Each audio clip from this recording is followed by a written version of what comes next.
Fourrière animale ou refuge, refuge ou fourrière animale, quelles sont les missions et les particularités de ces deux structures ? Nous sommes allés poser la question à Ophélie Sokolowski, la nouvelle directrice générale de la Ligue protectrice des animaux.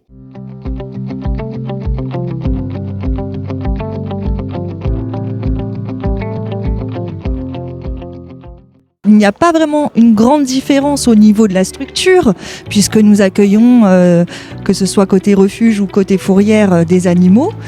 Mais du côté fourrière, les propriétaires ne sont pas connus.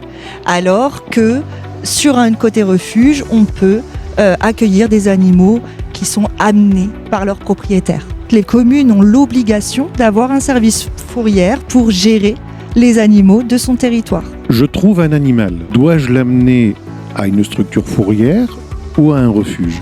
Vous pouvez appeler votre mairie qui, dans ce cas, pourra faire intervenir la fourrière pour venir récupérer cet animal.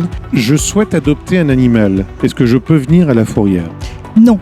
Il y a un délai obligatoire qui dure 10 jours, 8 jours ouvrés, donc 10 jours, où l'animal ne peut pas sortir de la structure et nous n'avons pas du coup de possibilité de vous les faire adopter. Que deviennent ces animaux ? Auparavant, sur Roubaix en tout cas, nous avions la possibilité, au bout des 10 jours de délai légaux, de les transférer vers la partie refuge. Mais malheureusement aujourd'hui, à Roubaix, nous n'avons plus de partie refuge et avec la saturation actuelle de l'ensemble des associations, c'est très compliqué. On cherche soit des structures spécialisées et on travaille aussi beaucoup avec les familles d'accueil. C'est extrêmement important pour nous. Alors, je suis propriétaire d'un animal. Est-ce que je peux venir à la fourrière pour confier l'animal dont je souhaite me séparer ? Non, vous ne pouvez pas venir dans une fourrière. D'ailleurs, la fourrière n'est pas censée être ouverte au public, sauf pour les propriétaires qui viennent récupérer leur animal.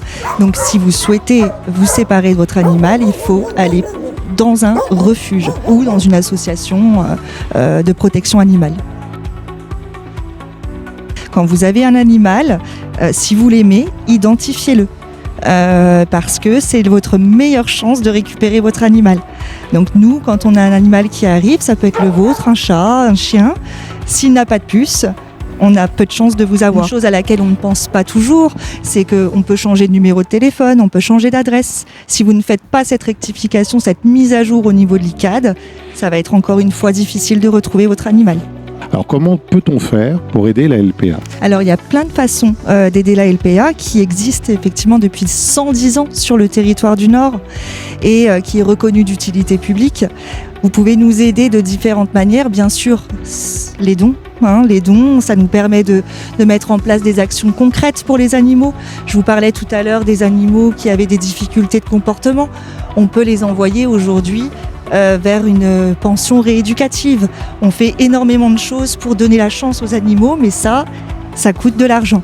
En devenant famille d'accueil aussi, c'est important, on en a besoin. C'est vrai qu'il y a des animaux qui arrivent, qui sont déjà traumatisés, et de se retrouver dans un environnement qui peut être stressant n'est pas forcément une bonne solution. Et donc, on trouve des familles d'accueil très régulièrement et ils nous gardent les animaux dans un environnement familial.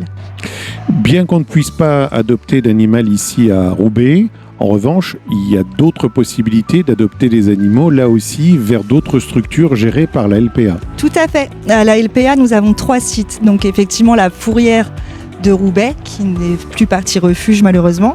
Nous avons également la fourrière de Lille, qui couvre 39 communes et qui a une partie refuge. Donc là, vous pouvez venir adopter. On a de tout, des chiens, des chats, des nacs. Et on a également le site de la Ronronnerie, où là, nous ne faisons que des adoptions chats. Et n'hésitez pas, puisque justement, on va fêter les 2 ans, le 28 mars, de la Ronronnerie, avec 300 adoptions au compteur. Et c'est une belle victoire pour nous. Si je pouvais ajouter quelque chose, c'est que aujourd'hui, la fourrière, c'est assez méconnu. À la LPA, nous ne faisons pas d'euthanasie de convenance. On trouve des solutions. Et c'est pour ça qu'on alerte régulièrement sur la saturation, le manque de place. En fait, on compte sur les associations partenaires.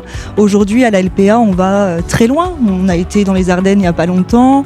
On va bientôt certainement en Vendée amener des animaux. On cherche des solutions dans la France entière. On trouve toujours, il y a toujours une possibilité et c'est ça qui est positif.